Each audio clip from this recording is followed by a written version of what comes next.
Բարև ձեզ բարեկամներ, Փակ TV-ն ողջունում է իր բոլոր ունկնդիրներին, Փակ TV-ն, որը ինչպես միշտ ձեզ է ձեր կողքին։ Երեք մենք միշտ ուրախ ենք հատկապես այն հյուրերի կապակցությամբ, որոնք ոչ միայն ասելիք ունեն, որոնց համար ամենակարևորը ճշմարտությունն է։ Ասել ճշմարտությունը մեր օրերում պատկերացեք այնքան էլ դյուրին չէ, բայց կան մարդիկ, որոնք չնայած բոլոր տեսակի դժվարությունների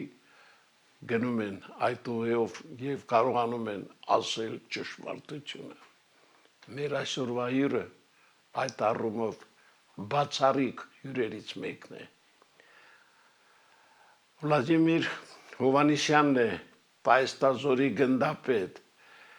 պատմաբան, հասարակագետ, պատմական գիտությունների տեխնացու Արցախյան 3 պատերազմների մասնակից։ Բարև ձեզ։ Բարև ձեզ։ Շատ ուրախ եմ, որ վերջապես Փակ TV-ում եք, որտեվ զարմանալի է, բայց մինչ այսօր դուք չեք եղել Փակ TV-ում։ Իսկ Փակ TV-ն միշտ փնտրում գտնում է մարդկանց, որոնք կարող են ասել միայն եւ միայն ճշմարտությունը։ Նորից եմ կրկնում, դժվար է, գիտեմ ձեզ համար էլ ինչքան դյուրին չէ, բայց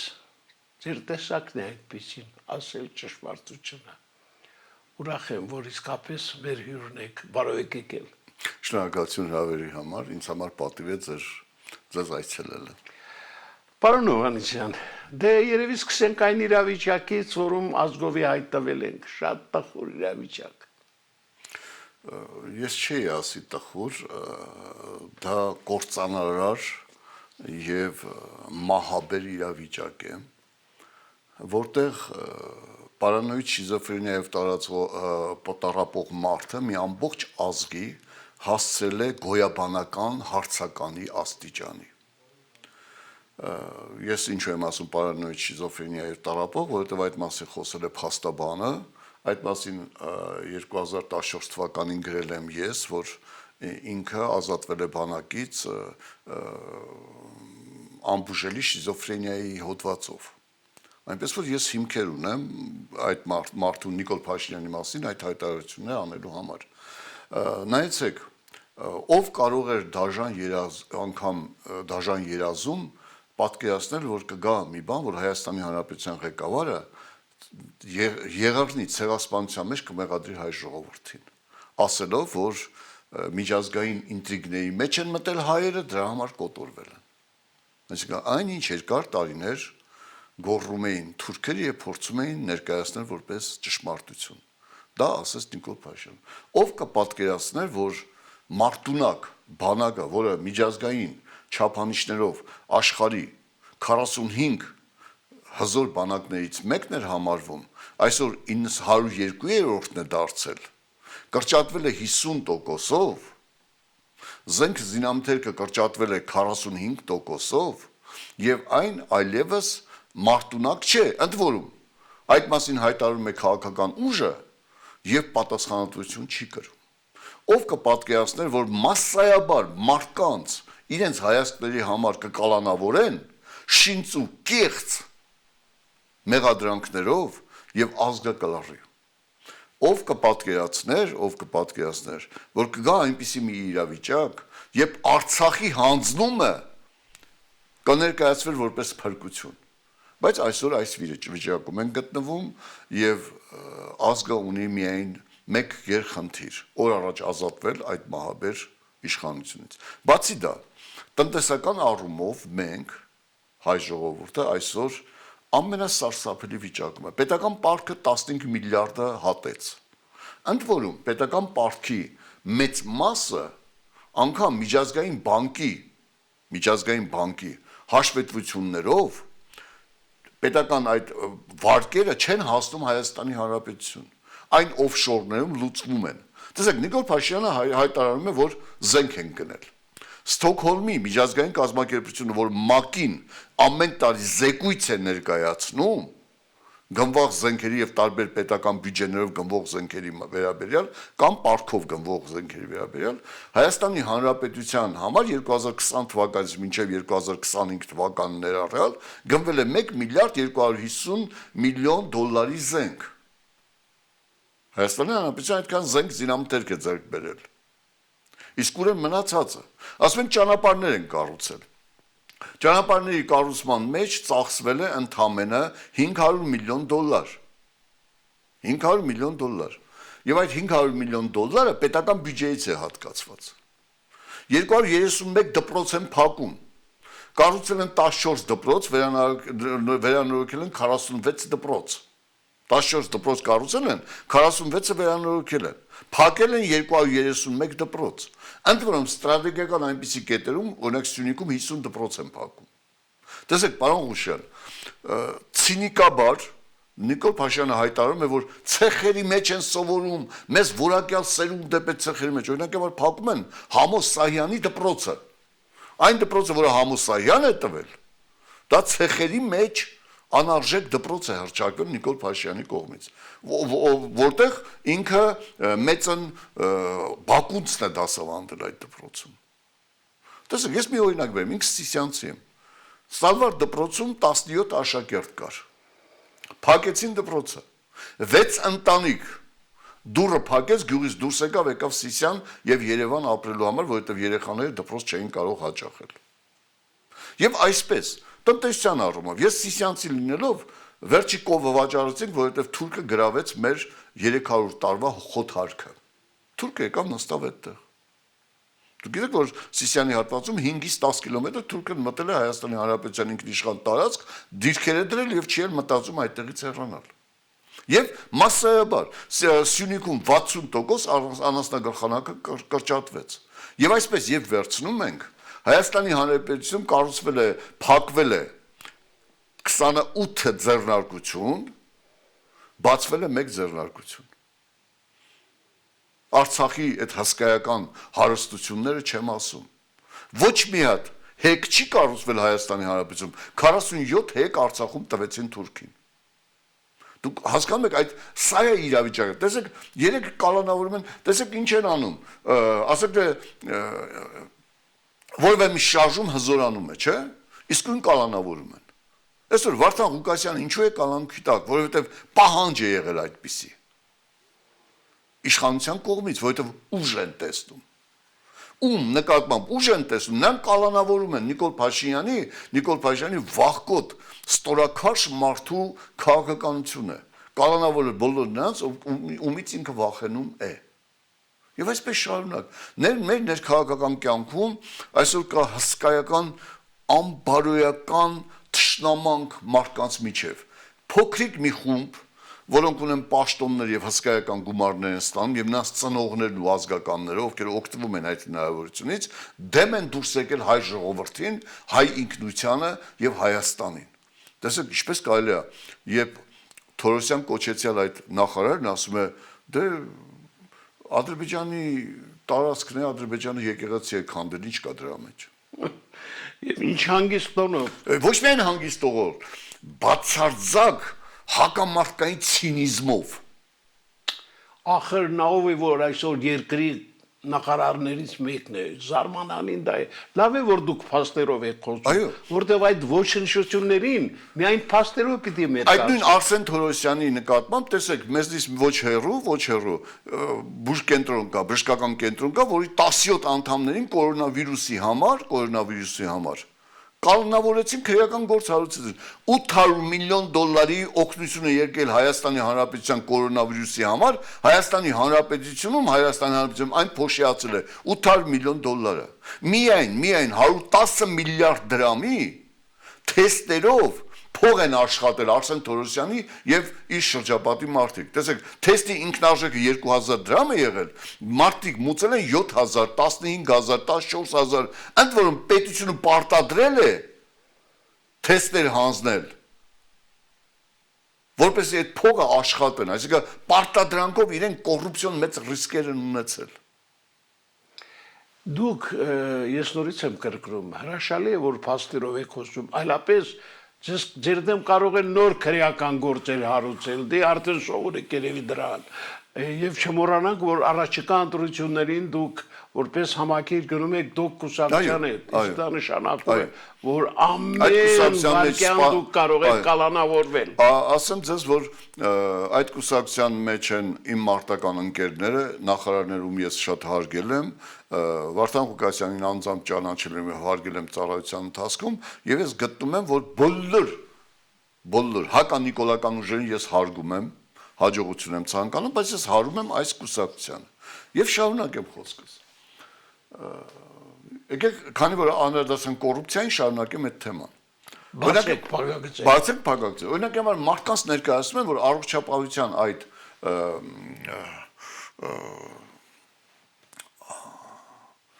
ապահովագրությունը դա Նիկոլ Փաշինյանի մեծագույն բարի կամքն էր։ Այդպես են ներկայացնում։ Բայց ոչ չգիտի, որ 2024 թվականին Միջազգային բանկը 110 միլիոն դոլար վարկ է տվել Հայաստանի Հանրապետությանը առողջապահության ապահովագրությունը իրականացնելու համար։ Այսինքն դա արվում է մեր ժողովրդի պարտքի հաշվին։ Դա ինչ որ մեկի բարի կամքը չէ։ Ընդհակառակը կասկածելի է, որովհետև այդ 110 միլիոնը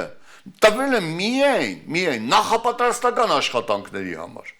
Եվ այդ փողը Հայաստանի Հանրապետության բյուջե չի մտել։ Կենտրոնական բանկի հաշվետվությունում չկա, միջազգային բանկը փոխանցել է Հայաստանի Հանրապետության բյուջե չի մտել դա։ Գոլոշացել է։ Այո, չկա։ Հիմա հանրադառնանք, հիմա անցնենք առաջ։ Նույն այդ առողջապահության նախարարությունը ես ինչու եմ դա ասում։ Օրինակ համար ոչ ոք չգիտի, որ 2026 թվականին Նիկոլ Փաշինյանի դստեր հաշվին բացել է մի կազմակերպություն եւ 155 միլիոն դոլար փող է փոխանցվել իր դստեր այդ կազմակերպությանը։ Բերեմ փաստերով, պարոն Ղուշյան։ 2025 թվականի սեպտեմբերին բացվում է Athlix ընկերությունը, որի բաժնետ մասի 50%-ը Նիկոլ Փաշինյանի դստեր Մարիամ Փաշինյանին է, իսկ մյուս 50%-ը Դիանա Արզումանյանին է, ով մի քանի նախարարություններում միջոցառումների կազմակերպիչ է, ԿՊԱ-ական է։ Կրթության գիտության նախարարությունը, բարձրագույն տեխնոլոգիաների նախարարությունը եւ առողջապահության նախարարությունից իրեն են փոխանցվում գումարներ, օրինակ առողջապահության նախարարությունից փոխանցվում է 80 միլիոն դոլար։ Այն դեպքում, որ 4-րդ երամսյակից փող են փոխանցում առաջի երամսյակ առողջապահության բյուջեից, որպեսզի ապահովագրության հարցերը լուծեն մինչև ընտրությունները, հետո որ փողը չլինի չեն անի։ Դա ինձ չի հետաքրքրում։ Մի բան ասեմ, օրինակ համար 3 Աննա Հակոբյանը այսպես հարճային լացով ասում էր իմ իրավունքները ոտնահարվում են, չէ՞։ Կրթությունը նորաձև է, դա իրականացնում է Աննա Հակոբյանը, ճիշտ է։ Աննա Հակոբյանի կրթությունը նորաձև հաշվի համարում որտեղից 16 միլիոն դոլար, որ փոխանցել է Մարիամ Փաշինյանի կազմակերպությանը։ Կրթությունը նորաձև է կազմակերպությունից 16 միլիոն դոլար է փոխանցվել այդ կազմակերպությանը։ Որտեղից այդ փողերը։ Հասկանում եք։ Ես իմ ելույթներից մեկում կան, այսպես մի հատ տրցակ կա, ով ինչքան փող է փոխանցել իմ քայլը հիմնադրամին։ Կամ իմ քայլը հիմնադրամին որտեղից այդքան փող Ռևիերում 8 միլիոն դոլարանոց պալատ գնի Կիպրոսի օֆշորի միջոցով։ Որտեղից այդ փողը։ Ես բերեմ մի օրինակ։ 2019 թվականին կոմերսանտը մեծ աղմուկ բարձրացրեց, ընդ որում Եվրոխորհուրդը գաղտնի զեկույց է կազմակերպել, ուղարկել է Հայաստանի Հանրապետություն, որը չկա։ Դավոսի միջազգային տնտեսական այդ համագործակցության ժամանակ 19 թվականի մարտին կոմերսանտի հրապարակումն է 1.9 միլիոն եվրոյի Աննա Հակոբյանը ուզել է արժեթղթեր գնել տարբեր կազմակերպություններին։ Աննա Հակոբյանի 19 թվականի մարտին որտեղից 1.9 միլիարդ եվրո։ Կոմերսանտը գրել այդ մասին։ Եվ ես ասել եմ Նիկոլ Փաշինյան, ինչու դատի չեք տալիս կոմերսանտին։ Մեդիա է դա, մեծ մեդիա է։ Ինչու դատի չեք տալիս։ Եվ ինչու Athlix կազմակերպությունը ստեղծվում է 6 ամիս հետո 155 միլիոն դոլար է փոխանցում Մարիամ Փաշինյանի հաշվին։ Ինչպես է լինում, որ Ռևիերում, միջալուծել եք հաղորդում կար, թե ինչպես են ուկրաինական թալանչի օլիգարխները Ռևիերում միլիոնավոր դոլարանոց պալատներ կառուցում։ Եվ ես իսկույն հիշեցի հայ թալանչիները, ինչպես են երկիրը կործանում եւ Ռևիերում պալատներ գնում։ Կամ Մարսելում։ Ես հիմա ասեմ, որպեսզի ավելի առարկայական լինի, կներեք, Մարսելում 3.1 միլիոն դոլարով Շատոյ Գամբերտ թաղամասում պալատ է գնում Նիկոլ Փաշինյանը։ Info France de Jure լրատվությունն է այդ մասին գրում։ Եվ ես հարց եմ տալիս, դիմում եմ ազգային անվտանգության դատախազությունը, ուր են այդ բոլորը։ Տեսեք, կոռուպցիայից ենք խոսում։ Օրագիր News-ն է գրում այդ մասին։ Օրագիր News-ը 2 տարի առաջ է գրել։ Խտանյութի տեղափոխման ժամանակ Քաջարյանի կոմբինատի խտանյութի տեղափոխումը ամբողջովին վերցված է Աննա Հակոբյանի կողմից։ Ամսական 900,000 դրամ մաքուր եկամուտ է ստանում Աննա Հակոբյանը, որը երեք լաց էր ալնում, ասում էր միջազգային իրավունքները ոտնահարվում են։ Քեզ որտեղից այդ հնարավորություն, որ դու 900,000, այսինքն տարեկան 10 միլիոն դոլարի դու փող ես շորթում Հայաստանի Հանրապետությունից։ Դրանք փաստեր են, որոնք կան։ Նայեցեք, Իլյա Կամարովսկի, լրագրող, հետաքննիչ, քաղաքական գործիչ եւ այլն։ 2025 թվականի սեպտեմբերին իր հաղորդումներից մեկի ժամանակ, որը ես զայնագրել եմ, պահում եմ ինձ մոտ, հայտարարում է հետեւյալը, որ Կանադայում Նիկոլ Փաշինյանը գրել է մի պալատ, որը այնքան շքեղ պալատ է, որը Հոլիվուդը վարձակալել է նկարահանումների համար։ Եվ դա գնրել է Արսինե Խանջյանի Օհայո նահանգում օֆշորային հաշիվ բացելու միջոցով գնել են 17 միլիոն դոլարով։ Նիկոլ Փաշինյան, քեզ որտեղից այդ փողը։ Եվ գիտեք ինչպես են գնել։ Տեսեք, երբ քաղաքապետի առաջի տեղակալ Արմեն Փամփուխչյանի հորը 1 միլիարդ դրամ անտոկոց վարկ տրամադրեցին կառավարության որոշմամբ, բոլորն ասեցին, լավ, ինչ կապ ունի, էլի, վերջը, այդձև, հետո պարզվեց, կառավարությունը նորից որոշում կայացել, այդ 1 միլիարդ վարկի բանկային սպասարկումը տոկոսները 110 միլիոն դոլար մեր հարկատուների փողերից, այդ հերոս հարկատուների փողերից տվեցին բանկին, որ վնաս չկրի բանկը, հետո պարզվեց, որ Արմեն Փամփուխչյանի քրոջ անունով է Կանադայի պալատը։ Հասկանում եք, այսինքն պետության փողը տալիս են, հարկատուի փողը տալիս են, որպեսզի ինչ-որ մեկի անունով բանա։ Իսկ ամենասարսափելին, ես միշտ ասում եմ, անգամ դա ազգային ժողովում է 2019 թվականին, ազգային ժողովում է քննարկվել այդ հարցը։ Դուք գիտեք, որ 2018 թվականի հունիսին Ադրբեջանի կենտրոնական բանկից Հայաստանի կենտրոնական բանկ փոխանցվել է 211 միլիոն դոլար։ Շատ քչեր գիտեմ, բայց ազգային ժողովում այդ հարցը տվել են Նիկոլ Փաշինյանին։ Նիկոլ Փաշինյանը այդ հարցը ասել տվեք ԱԱՑ-ին, տվեք կենտրոնական բանկին, ԱԱՑ-ն գցում է կենտրոնական բանկին, եւ այդ փողը չկա, Նիկոլ Փաշինյանը տակով է արել։ Ասենք այդ 5 միլիարդը վերացական էր, որ ասենք Զատուլինը հայտարարեց բան եւ այլն, չէ, բայց դա կոնկրետ փաստ է, միջազգային բանկի հաշվետվության մեջ կա։ Եվ հետո Ալիևը դրանից հետո հայտարարեց, որ Հայաստանի հեղափոխությունը ինքը մասնակցություն է ունեցել։ Այսինքն թուրքական փողերով հեղափոխություն են արել եւ դրա համար այսօր թուրքերն են հաղթում։ Եվ ես կարելի է այսպես անսպար, ես այնքան փաստեր ունեմ Նիկոլ Փաշինյանի եւ իր որ ԿՊԱ-կանը, որ այսօր մեծ խոսում է, լկտի ցինիկաբար խոսում է, ազգային արժեքները մերժում է, եւ նրանց կենսագրություն բացում է, չէ, բոլորը պալատների տեր են, դոլարային միլիոնատերեր են եւ այլն։ Տեսեք, ես բերեմ Հրանտ Բագրատյանի վերջին հայտարարությունը։ Հրանտ Բագրատյանը բոլորս էլ գիտենք, վարչապետ, խելացի տնտեսագետ, համաշխարհային մասշտաբի տնտեսագետ, ասես միայն Նիկոլ Փաշինյան 2020 թվականից հետո 500 միլիարդ դրամի պարգևավճար է բաժանել։ Եվ ես հիշեցի, որ ես ինչ-որ ժամանակ աշխատանքային օրենսգիրքը ուսումնասիրել եմ, աշխատանքային օրենսգիրքում գրված էր, որ ոչ ոք չի կարող տարեկան 2 անգամից ավել պարգևավճարով պարգևատրվել, եւ պարգևավճարը չպետք է գերազանցի աշխատավարձի 80%-ը։ Այդ ինչպես է լինում, որ 17 միլիոնով, 7 միլիոնով, 8 միլիոնով պարգևավճարներ են ստանում իրենք։ Եվ գիտեք ինչ, ոչ մեկը չի իմացել, բայց աշխատանքային օրենսգիրքը փոփոխել։ Կոռուպցիան։ Կարելի է ասել, որ Փաշինյանի օրոք կոռուպցիան պարզապես ծաղկում է։ Ոչ թե ծաղկում է, այլ հասել է տիեզերական ցինիզմի ու լկտիության աստիճանի։ Տեսեք, 10,000-ով թոշակները բարձրացրեցին,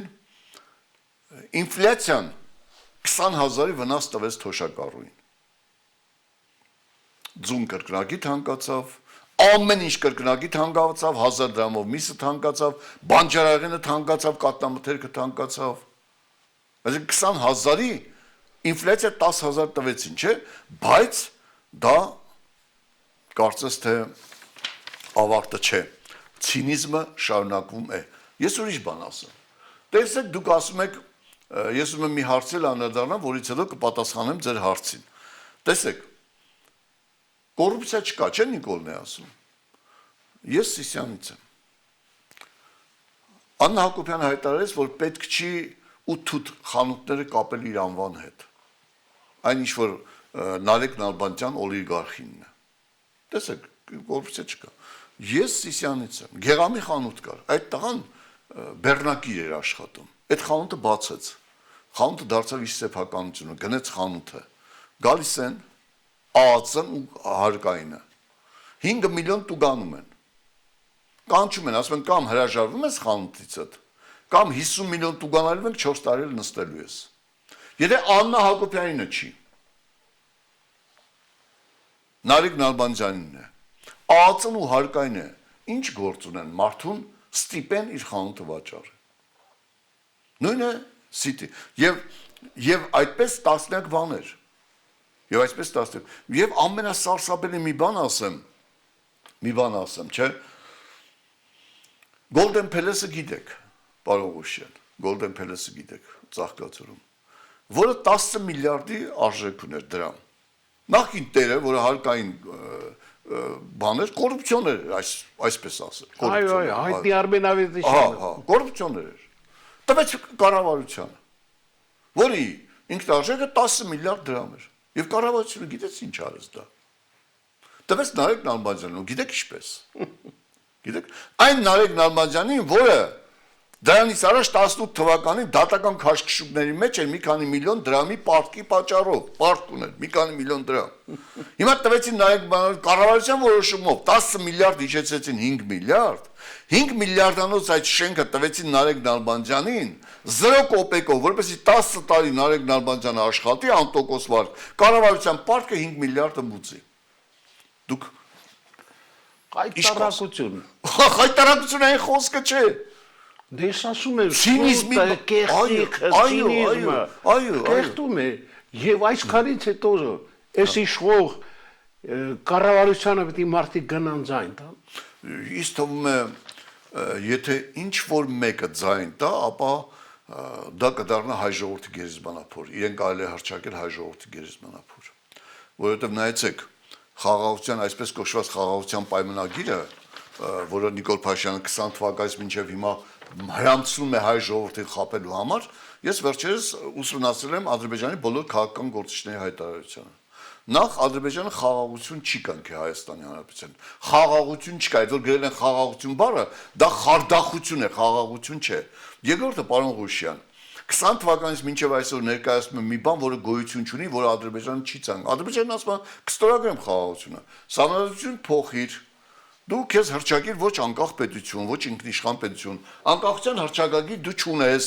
Դու որպես պետություն կայացած չես, անկախության հռչակագիր չունես։ Անկախության հռչակագրից հետո կասում ում հետ կնքեմ խաղաղություն, եթե դու անկախ պետություն չես։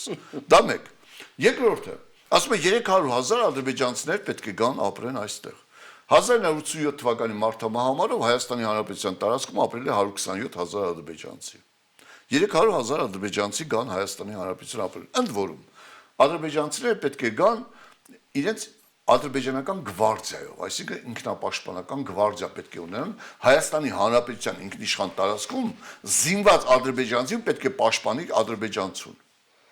Իրենց գվարդիայով։ Երրորդը, Սահմանադրության 20-րդ հոդվածը պահանջում են փոխել, դա պետական լեզուն հայերենն է, պետք է լինի պետական լեզուն ադրբեջաներն է, հայերենն ու ադրբեջաներն է։ 300,000 ադրբեջանցի պետք է գան, ընդ որում պետք է կառուցվեն մզկիթներ, Հայաստանի Հանրապետությունը պետք է կաթողիկոս չունենա, այդ պահանջներից մեկն էլ դա է, կաթողիկոս չունենա, եւ Հայաստանի Հանրապետությունը ցանկացած պահին Ադրբեջանը ցանկացած հարցով, որը համաձայն չէ Հայաստանի Հանրապետության ներքին արտաքին քաղաքականության հետ, կարող է միջամտել Հայաստանի Հանրապետության ներքին գործերին։ Այսինքն խաղաղության պայմանագրի կետերը խախտվել են։ Ադրբեջանը կարող է հայտարարել դա եւ միջամտել։ Ահա դա խաղաղություն է թե կապիտուլյացիա, ըստ ձեզ։ Չմոռանաք անդրադառնալ Զանգեզուրի միջանցքին, որպես իշխանության Ավարտ, այո, դուք շատ ճիշտ եք։ Զանգեզուրը իրենք ասում են Զանգեզուր, հիշում եք, երբ ինքը գնաց 21 թվականի ընտրություններին ագարակ, ասաց ոչ մի միջանցք չի տրվելու։ Ազգային ժողովում ասում են 5-րդ շարասյունը իշխանությանը հեղինակազրկելու համար դաշին կնքած օտար երկրների Զանգեզուրի միջանցք տերմինն է օգտագործում։ Այսինքն ինչ էին պահանջում ադրբեջանցիները։ Անարգել առանց վերահսկողության անցում Նախճիվանից Ադրբեջան, Թուրքիայի միջոցով գան Ադրբեջան։ Ոչ մաքսեն մուծելու, ոչ էլ պետք է տեսնեն որևէ երրորդ ուժի ներկայացուցիչ։ Ինչ արեցին, որպեսի միջանցքը հանձնի, այն փաթեթավորեցին ամերիկյան փաթեթով։ Հիմա նայեցեք, Զանգեզուրի միջանցքը տրվեց 100 տարով տրվեց վարձակալությամբ, պարոն Ղուշյան։ Դուք գիտեք, որ Իսպանիայի Հերկուլեսյան սյուների այդ անցումը միջերկրական ծովից Ատլանտյան օվկիանոս ամերիկյան անգլիական վերահսկողության ներքո է եւ Անգլիան դրոշը ծածանվում է եւ Անգլիան հետել չի տալիս Իսպանիային, պահում է իրեն։ Երկրորդը, Հայաստանի Հանրապետության ինքնիշխանություն, Հայաստանի Հանրապետության օրենքները չեն գործում են ամերիկյան մասնավոր ռազմական կառույցի օրենքները։ Հիմա ասեմ, այնտեղ պետք է գտնվի 1000 ամերիկյան ռազմական ներկայացուցիչ, որոնց ամսական ծախսը $20,000 է։ Այսինքն 240 միլիոն դոլար միայն պետք է ծախսվի այդ 1000 զինվորականներին աշխատավարձի համար, պլյուս սոցիալական, տեխնիկական սպասարկում, այսինքն 500 միլիոն դոլար է նստելու Հայաստանի Հանրապետության վրա տարեկան այդ միջանցքի վարձակալության տալը, որ ասում են 74-76%, 24% ինչից շահույթ պետք է ստանա Հայաստանի Հանրապետությունը, եւ Ադրբեջանը առանց մաքսային վերահսկողության պետք է անցնի այդ ճանապարհով։ Որտեղից այդ եկամուտը, որ 24% տան, 500 միլիոն ծախսը ինքնածախսը փակվի եւ դա, այսինքն դա մեծ խաբեբայություն է։ Դա համաշխարհային այլանդակություն է, ժողովրդին եւ պետությանը վաճառելու ամենացինիկ երևույթը։ Հայտարարություն է, դե էլ չեմ խոսում Միացյալ Նահանգների փոխնախագահի այցը Հայաստան, այդ ավանտյուրան կապված մոդուլային ատոմակայանների հետ, չգիտեմ։ Պարոն Ղուշյան, կներեցեք, որ ասեմ, բայց Ամերիկայի Միացյալ Նահանգների պետական ռեգուլյատորը մոդուլային էլեկտրակայան ապրանք հաստատած չունի, այն չի ճանաչում այդպիսան։ Աշխարհում երկու երկիր են մոդուլային ատոմակայաններ, էլեկտրակայաններ կառուցում, ատոմային էլեկտրակայաններ կառուցում, դա Ռուսաստանն ու Չինաստանն է։ Եվ ինչպես կարող է Հայաստանի Հանրապետության ատոմակայանը սպասարկել մի երկիր, որը իր ուրանի 90% օգտագործած ուրանի 90%-ը ներկրում է այլ երկրներից, որը ունի ուրանի թափոնների գերեզմանոց, դա ունի միայն Ռուսաստանը։ Ոնց կարող է նման հիմարություն անել։ Մի երկիր, որը ունի, ընդ որում հայտարարեցին, որ արհեստական ինտելեկտի կենտրոն են բացում, գործարան, որտեղ չիպեր պետք է արտադրվեն, բան։ Ամերիկայի Միացյալ Նահանգների չիպերի 70-80%-ը ներկրում է այլ երկրներից, որովհետև չունի այդ հազվագյուտ մետաղները եւ հազվագյուտ նյութերը, որ չիպերը արտադրի։ Աշխարհի չիպերի արտադրության 90%-ը Թայվանի ու Չինաստանի մենաշնորհն է, անգամ Եվրոպան չունի։ Հիմարությունը եւ 4 միլիարդ իբր պետք է ներդրում անեին, 350 միլիոն Հայաստանի Հանրապետության բանկերից վարկ են վերցրել, շինարարություն են սկսել եւ 0 ներդրում որևէ երկրից։ Եվ դա էլի մեր պետական պարտքի վրա է ավելացրել 350 միլիոնը, որովհետեւ բանկերը հենց այնպես փող չեն տվել։ Լավ, այս հայտարարությունը վերջ ունենալու է։ Այդ հայտարարությունը կոչվում են արյան վրա խորված փարթիներով խափում են ժողովրդին սարսափելի եւ անկեղծ ասած ես ինչքան շփվում եմ մարդկանց հետ արթնացել է ժողովրդի այն կա ես նորից ասի պաշտոնյաների եւ անինքնասեր մարդկանց մի բանակ որոնց համար փողը հայրենիքից ավելի է բայց ցավոք պետք է ասեմ որ այդ փոքր խումբը գրավել է իշխանությունը ես մի ուրիշ բան ասեմ դուք լոգոն տեսել եք ԿՊ-ի այն ձերսը դու գիտեք ինչ լոգո է դա որտեղից է վերցված բացեմ ես դա ցույց եմ տվել փաստերով եւ հրապարակել եմ հիմա այդ լոգոն ինչու չեն օգտագործում որովհետեւ մարդիկ իմացել են որ դա 1973 թվականին Թուրքիայում Միլլի մեջլիսի կողմից ընդունված տեղական արտադրության լոգոն է այո արտադրված է Թուրքիայում իսկ ապագա լոզունգը ինչու չեն հիմա օգտագործում գիտեք որովհետեւ դա Դավութ Օղլի Վաթան կուսակցության գելեչեք վար գելեչեք ապագա լոզունգն է այսինքն իրենք թուրքական ապրանքներ թուրքական լոզունգներով հայ ժողովրդին կործանեցին եւ թալանեցին սարսափելի թալանեցին ոչ միայն մեր ֆինանսները այլ մեր ազգային արժեքներն ու ազգային ինքնասիրությունը չգիտեմ այս վիճակը սարսափելի է եւ այն զարգացումները որ մեր տարածաշրջանում է գնում չգիտեմ ինչի կարող է հանգեցնել ասեմ ինչի կարող է հանդգացնել այդ զարգացումների ժամանակ մենք ունեինք դաշնակից որ այսօր արդեն օրենքից դուրս է հայտարարել Նիկոլ Փաշինյանը Ռուսաստանի Դաշնությունը որ օրենքից դուրս է հայտարարել Նիկոլ Փաշինյանի կողմից մենք ունեինք միջազգային հեղինակություն եւ ունեինք բանակ որը կարող էր մարտնչել եւ ունեինք ազգ որի ոգին բարձր միասնությունը հզոր էր եւ պատրաստ էր իր ազգային շահերի համար պայքարելու հիմա այդ բոլորից ոչինչ չունենք մենք պարզապես կայմը արագածները կորցրած նավ ենք մեր ժողովուրդը սարսափելի փոթորկող օվկիանոսում նայեցեք Իրանի ժողովուրդը որը իր տնտեսական եւ ռազմական առումով հարյուրավոր անգամ թույլ էր Ամերիկայի Միացյալ Նահանգներից բայց ուներ ազգային ոգի ազգային ինքնասիրություն գենետիկական հիշողություն քաղաքակրթական հիշողություն դիմադրեց ու հաղթեց եթե չասենք էլ հաղթեց Փիլիսոփայորեն մոտենանք հաղթանակ բառին, բայց դիմադրեց ու դիմադրում է։ Իսկ ինչ ենք մենք, ով ենք մենք։ Մենք կորցրել ենք ամեն ինչ, ցավոք սրտի։ Եվ դեռ կկորցնենք։ Նայեցեք, Վրաստանը կարողացավ հետ կանգնել իր կործանիչ քաղաքականությունից եւ դարձավ նորմալ երկիր։ Ադրբեջանը Թուրքիայի հետ դաշնակցեց եւ ստեղծեց հզոր պետություն։ Հայաստանը կորցրեց բոլոր դաշնակիցներին, դաշնակից հռչակեց իր գենետիկական պատմական թշնամուն, որը ոչ մի բարեկամական զգացում չունի մեր ժողովրդի հանդեպ, բացարձակ չունի։ Հասկանում եք, եւ հայտնվեց մի վիճակում, որտեղ ցուցամոլությունը, ձևական ցուցամոլությունը որոշում է ամեն ինչ։ Այս ինչ եվրոպացին եկավ, լավ, եկեք հաշվենք։ Գիտեք ինչ կա, ինչ տվեց այդ այցը Հայաստանի ժողովրդին եւ Հայաստանի պետությանը։ Միայն Նիկոլի PR-ված նկար, ուրիշ ոչինչ։ Որը արժեք չունի արդեն, ոչ մեկի մոտ արժեք չունի։ Ես մեկ նայում եմ միջազգային լրահոսը եւ միջազգային մեկնաբանությունները, օրինակ Կետմիկա ասես հայ ժողովուրդը Նիկոլ Փաշինյանը ոչնչացրեց հայ ժողովրդի պատմական հեղինակությունը։ Ու ինքը ճիշտ է։ Եվ մենք այսօր պարզապես չունենք ոչինչ, բացի խորոված փարթի, ուրիշ ոչինչ չունենք։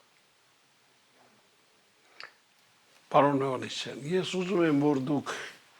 մեզ մոտ ավելի հաճախակի ընկալվեք, գաք այդպիսի փաստերով, ծանրակշիռ, մերկացնող, այս ոչնչություններին ցույց տաք, թե ով են իրականում սրանք, եւ չգիտեմ, որքան մարդ կարող է անինքնասեր լինի,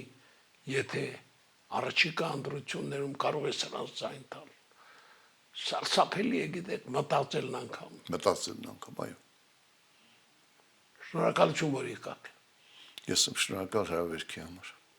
Դե ուրեմն առաջիկայում կսպասենք։ Ես կսպասեմ ձեր հրավերքին։ Սիրելի բարեկամներ, պատմական գիտությունների տեխնացու, պատմաբան, հասարակագիտ, Արցախյան 3 պատերազմների մասնակից, Պայստազորի գնդապետ Վոլոդիմիր Հովանեսյանն էր այսօր Փակ TV տաղավարում առաջին անգամ, բայց իր շատ բաց այսպես նոր բացահայտումներով սպասեք նրան առաջիկայում եւս այսօր այսքանը ցտեսություն